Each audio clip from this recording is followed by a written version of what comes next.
Continuamos con nuestra clase. Estamos analizando la teología de Tomás de Aquino y su defensa de la fe. Y estamos mirando entonces lo que se conoce como las 5 vías. Hemos visto las 5 vías presentadas, tratando de mirar un poco cuáles son los argumentos que hay, pero ahora vamos a considerar las 5 vías discutidas. 5 vías discutidas. En primer lugar, discutamos con respecto a su carácter. Su carácter. Si queremos entender las 5 vías y evaluarlas adecuadamente, debemos entender algunas cosas sobre ellas. Lo primero es que están construidas sobre la negación del conocimiento de Dios. Estoy solo repitiendo. En segundo lugar, tenemos que entender que las 5 vías están se trata de basar en la palabra de Dios.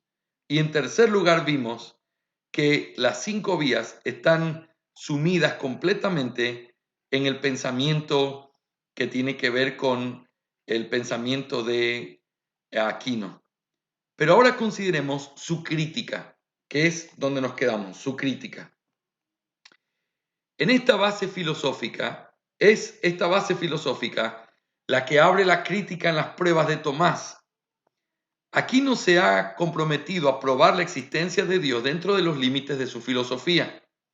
La filosofía tomista apuesta por una visión empírica del conocimiento. Empírica significa a través de la experiencia, algo que se puede comprobar por los sentidos.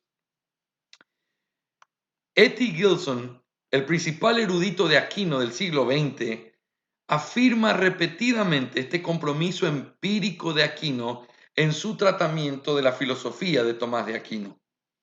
En una nota al pie de página tenemos quizás su afirmación más clara del empirismo de Tomás.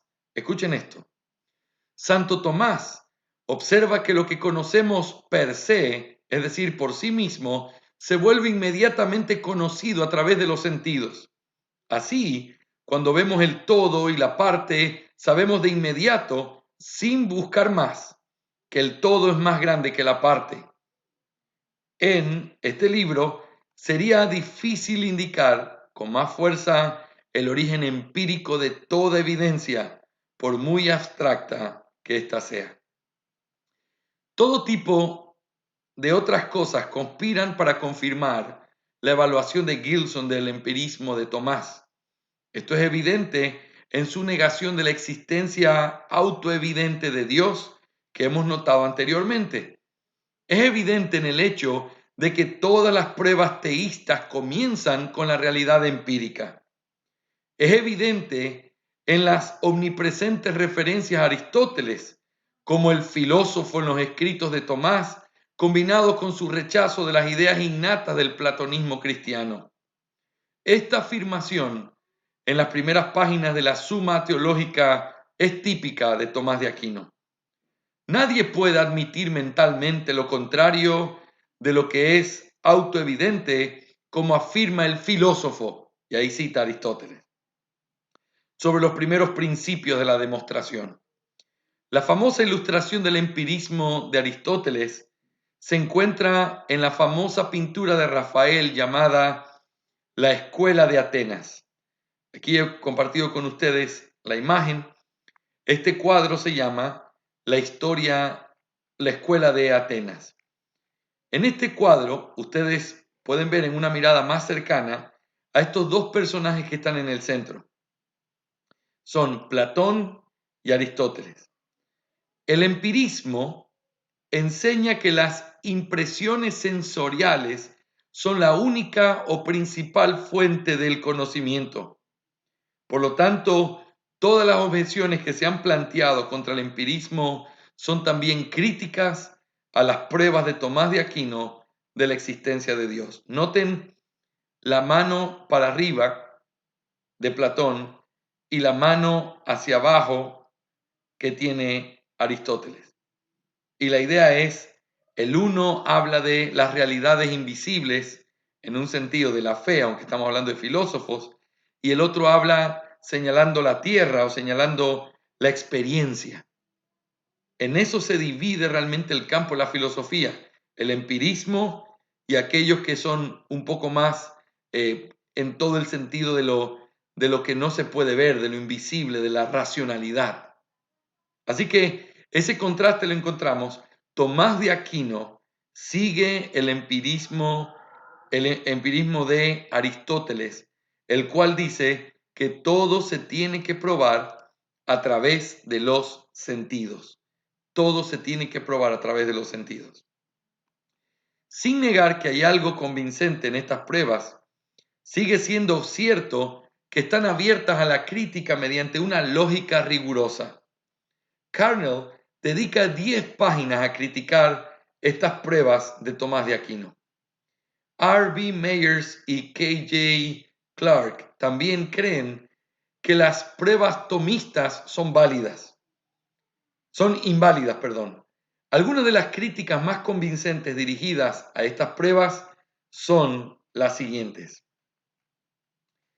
Primero, no hay manera de demostrar empíricamente que el motor inmóvil, la primera causa, el ser necesario, el ser perfecto y el gran diseñador sean idénticos a la Trinidad cristiana. Noten este punto sencillo. Tomás de Aquino está convencido, a través de su argumento, que como todo se mueve y en un sentido en la naturaleza todo es estático, para que las cosas se estén moviendo es porque alguien las movió al principio. Alguien que no es movido por nadie y que fue quien movió las primeras cosas que dan como resultado el movimiento que hoy vemos, tiene que ser el gran originador, el gran motor inmóvil, la causa primera. Y Tomás de Aquino dice, y por lo tanto, todos entienden que ese es Dios. ¿Ves? Su argumento es aquel que movió todo, el gran originador, la fuente primaria, el motor que movió lo que es inmóvil y que ahora se mueve, tiene que ser Dios. El problema es, y la falacia que hay aquí es la siguiente, el pensamiento filosófico griego, cuando piensa en el gran motor, la causa primaria, el ser necesario, está hablando de un Dios o está hablando de la racionalidad, pero la pregunta es, ¿eso a lo que ellos mencionan es igual a la Trinidad cristiana? ¿Es igual al Dios de la Biblia? ¿Es igual al Dios que es el principio de todo?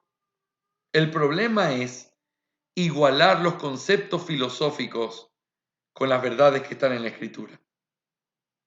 Porque esa forma tan deliberada, dice Tomás de Aquino, lo cito, por lo tanto, es necesario llegar al primer motor, el cual no es movido por ningún otro, y esto todos entienden que es Dios. Él lo asume, inmediatamente lo asume. El hecho es que no todo el mundo lo entiende como el Dios cristiano. Por lo tanto, este argumento se queda corto desde el punto de vista de la apologética cristiana. Tú no puedes defender la existencia del Dios trino. Tú no puedes defender la existencia del Dios omnipresente, omnipotente, inmutable. Tú no puedes defenderlo en la cualidad del Dios de la Biblia, simplemente igualándolo con esta causa primera o el ser necesario, el ser perfecto, el gran diseñador de la filosofía. No es lo mismo. No es lo mismo. No podemos definir al Dios de la Biblia a través de un argumento natural que los filósofos también lo usan para hablar de un ser superior.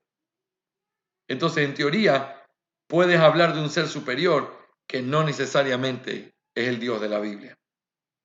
¿Me hago entender?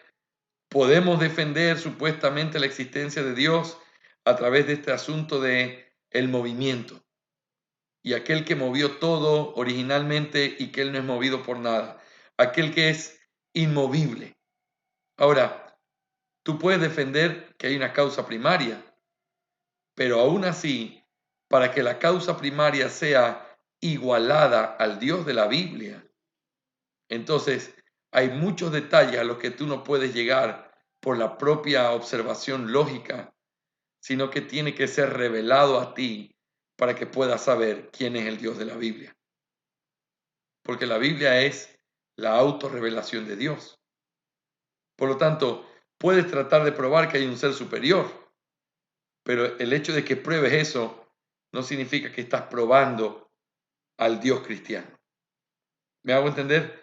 Esa es la falacia de este primer argumento. Ahora, hay otra crítica. El argumento del diseño, que es otro de los principios de Aquino, no tiene en cuenta el mal en el mundo. Si el diseño y la sabiduría del mundo demuestran un gran diseñador, pregunta, ¿qué demuestran estos aspectos del mundo que parecen malvados y necios? Carmel contesta, la escrupulosidad en el empirismo indica que la vida es un asunto mixto, en parte bueno y en parte malo. ¿Debemos entonces razonar de esto a un Dios absolutamente bueno? Es difícil ver cómo se sigue esto. Cuando uno contempla la historia de la humanidad, la lucha de los animales, el incalculable desperdicio y destrucción de la naturaleza, la despiadada matanza de los valores humanos y la muerte del universo bajo la mano de la segunda ley de la termodinámica, es difícil afirmar empíricamente que el universo es tan perfecto como los defensores de los argumentos de Aristóteles deben tenerlo para que los argumentos sean significativos. ¿No es evidente que cuando razonamos según el patrón de la relación entre el artista y su obra, cuanto más pobre es la obra, menos perfección le atribuimos al artista? Una astilla en la estatua o un defecto en el lienzo hace que el artista sea inferior. ¿No es Dios entonces menos que todo perfecto? Noten la falacia. Dicen, hay el argumento del gran diseñador. Como vemos bondad en el mundo y como vemos cosas que son buenas en el mundo, entonces podemos decir que Dios existe y que el Dios que existe es un Dios bueno. En base a esa observación empírica, en base a esa observación que utiliza y procesa esa información a través de la razón, ¿qué hacemos con las cosas malas? ¿Qué hacemos con la maldad en el mundo? ¿Qué hacemos con lo despiadados que pueden ser los hombres? ¿Qué hacemos con las injusticias? ¿Qué es lo que eso prueba? De hecho, aquellos que dicen, si Dios existe, ¿por qué hay sufrimiento en el mundo? De hecho, ese es un cuestionamiento directo a este argumento de Aquino. Y es un argumento que solo se puede explicar con la revelación especial. Porque para entender por qué el mundo está como está, si Dios es bueno, por qué el mundo está como está, solo lo podemos entender a la luz de la revelación de el pecado y de lo que sucedió con el hombre y cómo el hombre se alejó de Dios. No podemos defenderlo a partir de simplemente decir existe un creador bueno porque todo en la creación es bueno. La verdad es que a la luz de nuestro propio intento empírico por tratar de meditar en la creación, nos damos cuenta que hay cosas que no son buenas. Así que el argumento cae también. Otra vez, con esto no estamos diciendo que entonces tenemos que probar que Dios no existe. No, nada que ver. Lo que estamos diciendo es, Dios existe, los hombres lo saben y la forma de demostrarlo no es recurriendo al empirismo, sino golpeando la conciencia, porque los hombres no tienen que ser convencidos de la existencia de Dios, los hombres saben que Dios existe.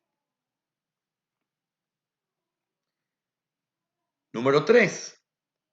El concepto mismo de causa no puede probarse de manera empírica. Una epistemología empírica descarta la existencia de cualquier realidad que no sea empírica. El empirismo exige, que algo se pueda ver o sentir si es que va a ser creído. El problema es que nadie ha visto ni sentido nunca una causa. Carnell dice, Hume mostró cuidadosamente que lo que pensamos que es una conexión entre causa y efecto no es más que una fijación de la mente y no representa una inferencia válida de la percepción sensorial. La causa y el efecto no son más que hábitos o convenciones del intelecto que expresan impresiones invariablemente relacionadas que han surgido de la visión de uno en el curso del flujo. La causalidad no implica más que esto, que los objetos similares siempre se han colocado en las relaciones de contingencia y sucesión. En otras palabras, todo lo que podemos ver es que ciertas cosas siempre suceden en el mismo orden. Esto elimina el soporte del argumento. Una vez más, lo que el empirista quiere saber es por qué el universo necesita tener una causa eficiente. Si no es necesario dar una razón para el estado no causado por Dios, ¿por qué no trasladar esa prerrogativa al universo? Hume comenta, suponiendo que contiene el principio de su orden dentro de sí, realmente afirmamos que es Dios. Y cuanto antes llegamos al ser divino, tanto mejor. Cuando vas un paso más allá del sistema mundano, no solo despiertas un humor inquisitivo, un espíritu demasiado curioso que es imposible de satisfacer. Estos comentarios finales de Hume nos conducen a una cuarta crítica de estas pruebas teístas. El argumento cosmológico de la existencia de Dios se basa en el hecho de que el mundo debe tener una causa. El argumento cosmológico se basa en el supuesto de la suficiencia de la razón. En otras palabras, la idea de que nada puede ser sin una causa o ser causado por sí mismo. Pero el argumento cosmológico también se basa en las negaciones de la regresión infinita. Dice Mayer mientras continúa su análisis, debe haber una causa final o la continuación de causa y efecto continuará hasta el infinito. La negación de la posibilidad de una secuencia interminable de causa y efecto parecería ser una suposición introducida de contrabando en el argumento y no demostrada lógicamente por él. El argumento cosmológico, por lo tanto, en última instancia, plantea la cuestión al concluir que Dios es la primera causa eficiente, pero también un miembro no causado, cuya existencia fue absolutamente negada al comienzo de la discusión. Ciertamente, se trata de una inconsistencia lógica mayor que aceptar una serie infinita de causas. El hecho de que digan que no se puede ir de que una cosa que es causada fue causada por algo y ese algo tuvo que haber sido causado por algo más y ese algo más tuvo que haber sido causado por algo más y así hasta el infinito. Ellos dicen, no, no puede ser así porque tiene que haber algo donde comenzó, algo donde se inició el movimiento. Eso no puede ser probado lógicamente, como dice aquí, fue como introducido de contrabando, eso es una presuposición. ¿Cómo pruebas a través de la lógica que no hay una sucesión infinita de las cosas que suceden? No puedes. Lo que tienes que tratar de hacer es abrazarte la idea de que hay un origen y luego plantear cómo todo a partir de ese origen es causa y efecto. Así que, otra vez, no estamos atacando el hecho de saber que hay un originador de todas las cosas. Lo que estamos atacando es el razonamiento lógico de este planteamiento. Es un planteamiento que tiene problemas, aún en su propia lógica. Kelly James Clark cita la respuesta del famoso ateo Bertrand Russell, el argumento cosmológico. Él dice así, refutando el argumento cosmológico. ¿Por qué existe el universo? Russell cree que simplemente existe y punto. Y ese es el final del proceso de razonamiento. Como dice Russell, deberíamos decir que el universo está ahí y eso es todo. Russell ha optado en cierto punto por renunciar al principio de la razón suficiente. El teísta es alegado, también renuncia al principio de razón suficiente cuando le conviene. El teísta responderá a la pregunta ¿por qué existe Dios? De manera similar, simplemente responde el teísta, según este ateo, simplemente Dios existe. La aplicación del principio de la suficiencia de la razón debe detenerse en algún lugar, pero no está claro dónde uno se ve obligado racionalmente a dejar de aplicar el principio. Es difícil entender el punto de parada sin apelación a la creencia o a la falta de fe en Dios. Seguramente el teísta pensará que es apropiado detenerse solo en Dios, pero los no teístas se detendrán en el universo. Así que noten a través de estas críticas cómo los argumentos presentados por Aquino siguen teniendo conflicto y siguen siendo, aún en la lógica que presentan, siguen teniendo falacias. Ahora, vamos en tercer lugar a considerar su apelación. Su apelación. Este es un buen lugar para retomar el atractivo de estos argumentos. Hace un momento hablábamos en nuestro receso de cómo esto ha sido abrazado por mucha gente.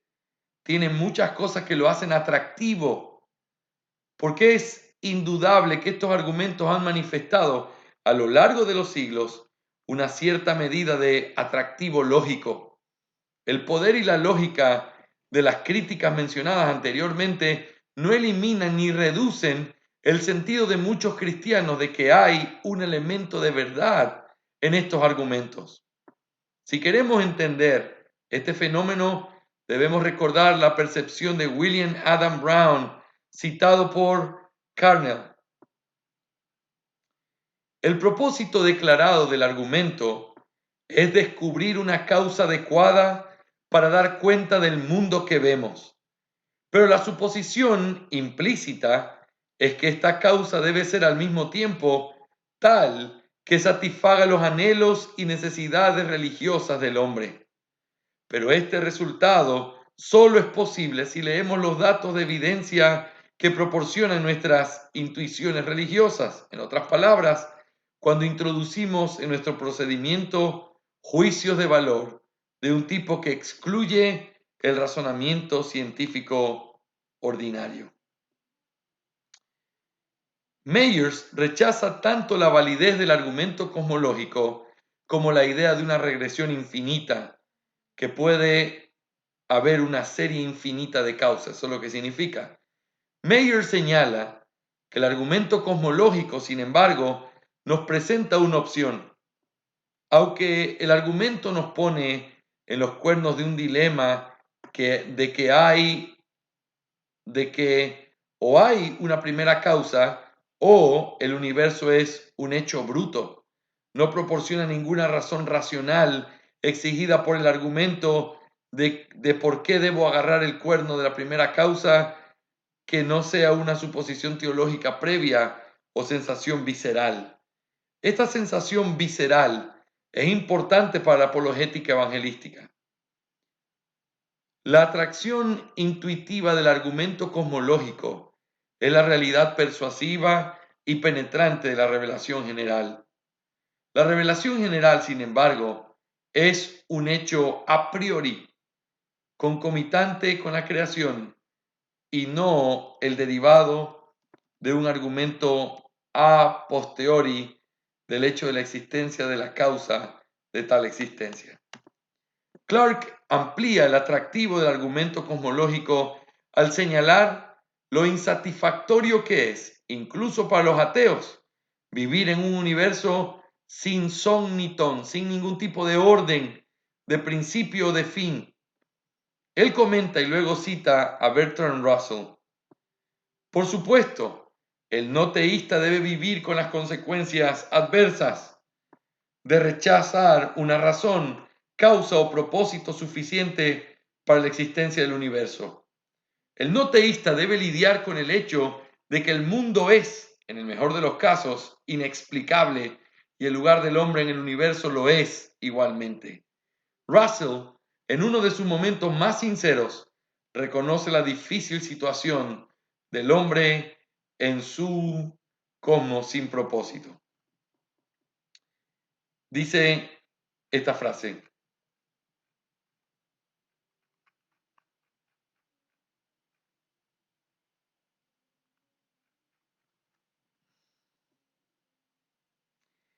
tal, en líneas generales, pero aún más sin propósito, más vacío de significado es el mundo que la ciencia presenta para nuestra creencia. En medio de un mundo así, así es, así, si es que hay algún lugar, nuestros ideales de ahora en adelante deben encontrar un hogar.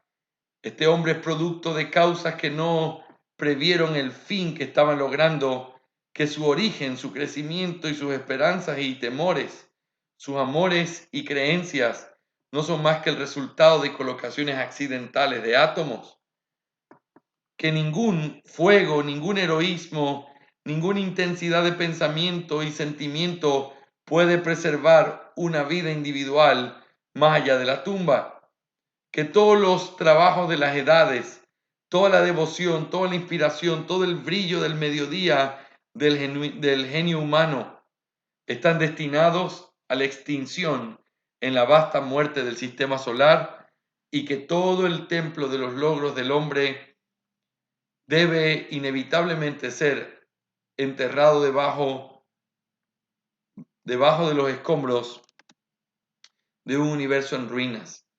Todas estas cosas, si no del todo, indiscutiblemente, son tan casi seguras que ninguna filosofía que los rechace puede esperar mantenerse.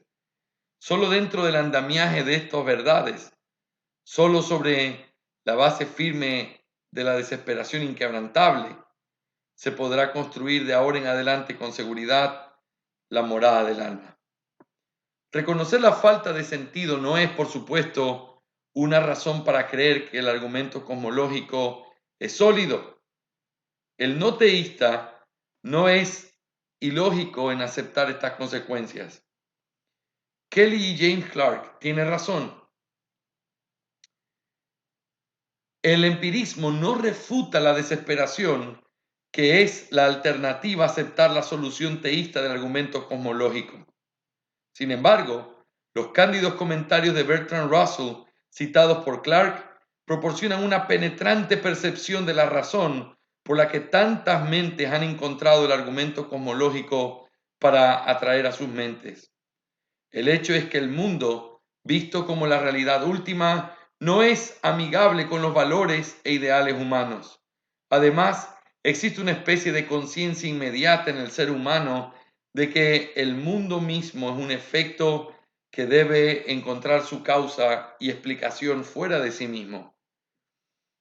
De manera similar, las otras pruebas tomistas apuntan e incluso asumen, sin admitirlo, la condición humana común de que nosotros y el mundo en que vivimos somos dependientes, creados, diseñados, originados.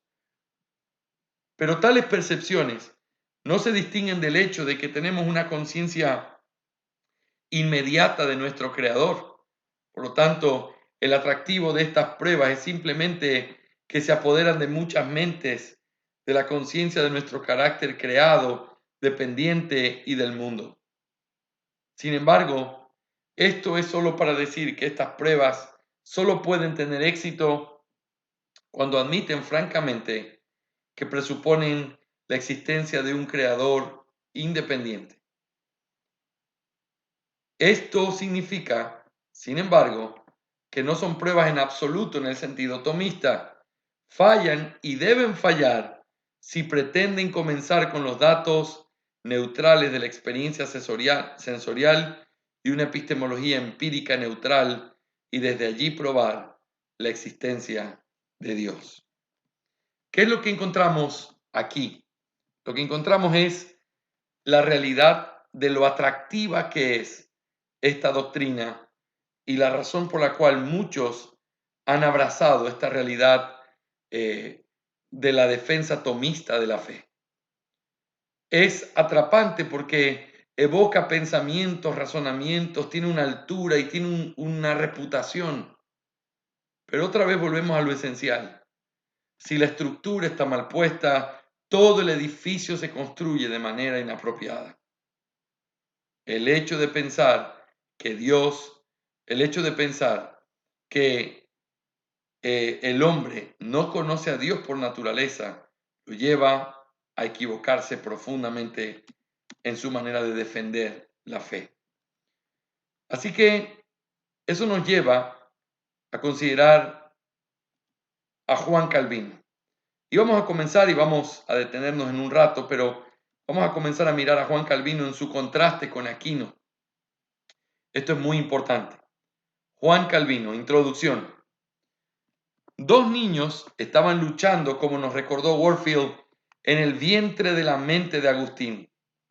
Estos dos niños tenían concepciones radicalmente diferentes de la fe cristiana y de la apologética, mediante las cuales se debía demostrar que esa fe era verdadera. Se ha rastreado el nacimiento, la carrera y la plena maduración del primer niño en el catolicismo medieval. Alcanzó su pleno crecimiento en la teología natural católico-romana, como se afirma clásicamente en los escritos de Tomás de Aquino. El segundo niño luchó mucho más para emerger a la luz de la historia, pero cuando surgió la Reforma, surgió casi completamente desarrollado en la pluma de Juan Calvino. Así que otra vez volvemos a la ilustración. Agustín tenía una diferencia de pensamiento. El uno se derivó y se convirtió en lo que vimos como el catolicismo medieval. El otro esperó más tiempo hasta darse a conocer, pero surge en el tiempo de la Reforma y especialmente en su forma más elevada en la enseñanza de Calvino. No debemos ver a Calvino ocupando una posición única en este asunto entre los reformadores. Hubo una inmensa cantidad de acuerdo entre los reformadores protestantes originales. Lutero habría estado básicamente de acuerdo con Calvino sobre las doctrinas de la gracia y la defensa de la fe. Sin embargo, en ninguna parte se expone la concepción reformada del cristianismo de manera tan hábil, clara y persuasiva como en la institución de la religión cristiana de Calvino. En los primeros capítulos de la edición final de la institución, Calvino nos da su doctrina del conocimiento de Dios. Esta es fundamentalmente su defensa de la fe. Enuncia la esencia de su epistemología y apologética. Estos capítulos sobre el conocimiento de Dios estaban ausentes en la primera edición de la institución, publicada en 1536. Pero para el momento de la edición de 1539, que ahora era el doble del tamaño del original, la doctrina de Calvino sobre el conocimiento de Dios se coloca al principio de sus crecientes obras maestras. En la edición final de 1559, los primeros 9 capítulos se consumen en esta doctrina que es la apologética de Calvino por la fe cristiana. Warfield ha rendido homenaje elocuentemente a la inmensa importancia de estos capítulos en el desarrollo teológico de la apologética cristiana.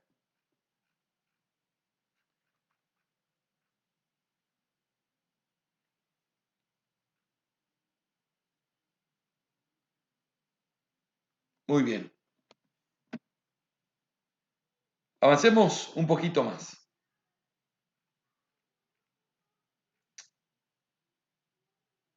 Tenemos aquí una cita importante y vamos a leerla.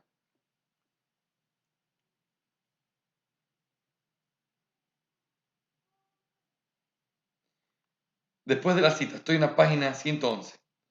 La gran importancia de la exposición de Calvino justifica una presentación completa de su doctrina. Lo que sigue entonces es un resumen de la doctrina del conocimiento de Dios de Calvino, el método que se utilizará para dar al estudiante un resumen de la doctrina de Calvino será seguir el desarrollo de la doctrina capítulo por capítulo, incluyendo citas que resuman el pensamiento de Calvino. Y vamos a llegar hasta aquí a nuestra clase para poder tomar la clase siguiente considerando este desarrollo que hace el doctor Waldron sobre los capítulos 1 al 9 del libro 1 de la institución de Calvino, con el propósito de poder mostrar cómo es el razonamiento doctrinal y de defensa de la apologética que tiene Calvino en la institución. Así que eso lo vamos a ver para nuestra siguiente clase y vamos a concluir aquí nuestra clase el día de hoy. Vamos a cerrarla y mañana continuamos con lo que tiene que ver con la defensa de Calvino de la apologética desde una perspectiva más agustina, más bíblica. Que Dios les bendiga.